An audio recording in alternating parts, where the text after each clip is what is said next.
Photoshop کو start کرنے کے دو ڈفرینٹ میتھڈس ہیں. پہلا سٹارٹ آل پروگرامس, اور یہاں پر ایڈوب فوٹوشاپ 7 پہ ہم جسٹ کلک کرتے ہیں, فوٹوشاپ پروگرام ہمارا لوڈ ہوتا ہے.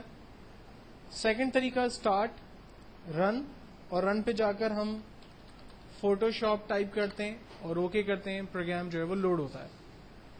فوٹوشاپ 7 کو جب ہم آن کرتے ہیں تو اس میں سب سے پہلی چیز ٹاپ پہ پروڈکٹ کا نام, اس کے بعد مینیوز, اور یہ تمام پراپرٹی بارز آتے ہیں. سائڈ پہ دیے ہوئے ٹول بار ہیں جن کی مدد لیتے ہوئے ہم لوگ اپنے لیے کچھ بھی ڈرا کرتے ہیں یا فوٹو سے ریلیٹ کام کرتے ہیں.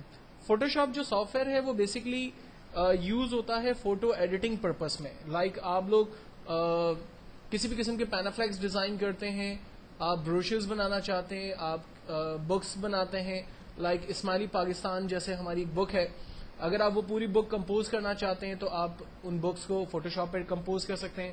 اگر آپ سیڈیوں کے ٹائٹل پیجز بنانا چاہتے ہیں, بکس کے ٹائٹل پیج بنانا چاہتے ہیں, وزٹنگ کارڈ بنانا چاہتے ہیں, سینما کے پوسٹرز بنانا چاہتے ہیں, ایگزیبیشنز کے پوسٹرز بنانا چاہتے ہیں, یا جب ہم کسی ایسے پروگرام میں جاتے ہیں جہاں پر ہمیں کوئی انفارمیشن ڈیلیور کرنے کے لیے پینافلیکس ڈیزائن کرنے, تو وہ تمام آبجیکٹو کے لیے ہمارا فوٹوشاپ جو ہے وہ یوز ہوتا ہے. فوٹوشاپ کے اندر جو مین جو چیز ہے وہ اس کے پیج کی ریزولوشن اور پیج کا سائز ہے. جب ہم فوٹوشاپ کو اسٹارٹ کریں گے تو یہاں پر کسی بھی قسم کا پیج ہمارے پاس نہیں آ رہا, کیونکہ ہر گرافک سافٹ ویئر کو جب ہم اسٹارٹ کرتے ہیں تو وہ ہم سے سوال کرتا ہے کہ آپ کو کس قسم کا پیج ریکوائرڈ ہے. ٹھیک ہے, لائک اگر ہم وزٹنگ کارڈ بنا رہے ہیں تو ڈیفینیٹلی وزٹنگ کارڈ کے حوالے سے اس کے پیج کی سائز چھوٹی ہوگی. اگر ہم بروشر بنا رہے ہیں تو وہ A4 سائز پیج ہوگا. اگر ہم لوگ پینافلیکس بنا رہے ہیں تو پینافلیکس پیج کی سائز جو ہے وہ 2x3 فٹ ہوتی ہے. اس سے بڑے پینافلیکس لگے ہوئے دیکھ رہے ہیں ہم تو اس کی سائز اس کے حساب سے ہوگی. تو ڈیفینیٹلی جب بھی آپ گرافکس میں کام سٹارٹ کریں گے تو سب سے امپورٹنٹ چیز اس کا پیج ہوگا. وہ پیج آپ کو خود کریٹ کرنا پڑے گا. تو پیج کو کریٹ کرنے کے لیے ہم لوگ ہمیشہ جاتے ہیں فائل کے اندر اور کمانڈ استعمال کرتے ہیں نیو. یہاں پر پری سیٹ سائز کے اندر آلریڈی کچھ پیجز کے سائزز دیے ہوئے ہیں. لائک آپ کو لیٹر سائز پیج چاہیے, لیگل پیج چاہیے. اگر آپ لیٹر سائز پیج لیتے ہیں تو اس کی وڈتھ اور ہائٹ خود بخود آپ کے پاس آتی ہے. لیگل سائز پیج لینے سے اس کی وڈتھ اور ہائٹ آپ کے پاس آ جائے گی. وزٹنگ کارڈ بنا رہے ہیں 2x3 کا, وہ آپ کے پاس آ گیا. انویٹیشن بنا رہے ہیں 4x6 یا 5x7 کے, عام طور پہ انویٹیشن شادی card, birthday party programmes یا آفس کے میموز وغیرہ بنتے ہیں. 8x10 کے جو ہے وہ پیجز بنتے ہیں. آپ پینافلیکس کو بٹن ڈیزائن کرتے ہیں تو اس کی ریزولوشن سائز, آپ ویب لے آؤٹ ڈیزائن کرتے ہیں اس کی ریزولوشن سائز کے حساب سے پیج آپ کو یہاں پر نظر آ رہی ہے. یہ سارے ویب کے بینر اور ویب کے پیجز کے پرپس میں یوز ہوتے ہیں. تو ایکچوئل میں فوٹوشاپ جب ہم کریٹ اسٹارٹ کریں گے تو یہاں پر دیے ہوئے پیجز میں سے کوئی بھی پیج اپنے لیے چوز کریں گے. اگر آپ اپنی مرضی کا پیج سائز دینا چاہیں تو یہاں پر آپ اپنی مرضی سے پیج سائز ڈیفائن کر سکتے ہیں. ریزولوشن سائز بڑی امپورٹنٹ ہوتی ہے. عام طور پہ جب آپ پینافلیکس ڈیزائن کرتے ہیں, پینافلیکس کس کو کہتے ہیں, ابھی آپ آئے ہوں گے انٹرویو ہوں گے, آپ نے باہر ایک پینافلیکس لگا ہوا دیکھا ہے. ٹھیک ہے, یہ جو پلاسٹک کے اوپر پلاسٹک پیپر پہ پرنٹنگ ہوتی ہے اس کو ہم لوگ پینافلیکس کہتے ہیں. ٹھیک ہے, اس پینافلیکس کی اپنی ایک سائز ہوتی ہے. اس کو ڈیزائن کرتے وقت عام طور پہ ریزولوشن کو رکھا جاتا ہے 100. اگر آپ ایک وزٹنگ کارڈ کریٹ کرتے ہیں, کتابوں کے ٹائٹل پیجز بناتے ہیں تو اس کے لیے ریزولوشن سائز یوز ہوتا ہے 100. لیکن اگر آپ اسماعیلی پاکستان جیسی پوری بک کمپوز کر رہے ہیں تو اس کے لیے ریزولوشن سائز یوز ہوگا 300. اگر آپ ویب کے لیے بٹنز کریٹ کر رہے ہیں, جیسے آپ نے گوگل دیکھی ہے, گوگل کا نام لکھا ہوا ہے google.com, یہ جو گوگل کے کیپشنز بنتے ہیں یا ان کا جس طرح سے ٹیکسٹ لکھا ہوا ہے, اگر آپ یہ چیز ڈیفائن کرنا چاہتے تو ان کی ریزولوشن سائز رکھی جاتی ہے 72. تو 2-3 چیزوں کو ذہن میں رکھیں. اگر آپ ویب کے لیے کام کر رہے ہیں, اگر آپ پینافلیکس پرنٹنگ کا کام کر رہے ہیں تو عام طور پہ نارمل ریزولوشن سائز رکھی جاتی ہے 72 سے 100 کے درمیان. اگر آپ پرنٹ آؤٹس کا کام کر رہے ہیں, فلائر پرنٹ آؤٹ نکال رہے ہیں, آفس کے لیے میمو پرنٹ آؤٹ نکال رہے ہیں, انویٹیشن پرنٹ آؤٹ نکال رہے ہیں, یا آپ کتابوں کے ٹائٹل پیجز بنا رہے ہیں, اس کی ریزولوشن رکھی جاتی ہے 300. ٹھیک ہے, پیج سائز آپ اپنی مرضی سے جو چاہیں ڈیفائن کریں. دین اس کے بعد موڈ ہے. موڈ مینس کلر سپورٹ, کون کون سے کلر سپورٹ کرے گا آپ کے فوٹوشاپ پہ.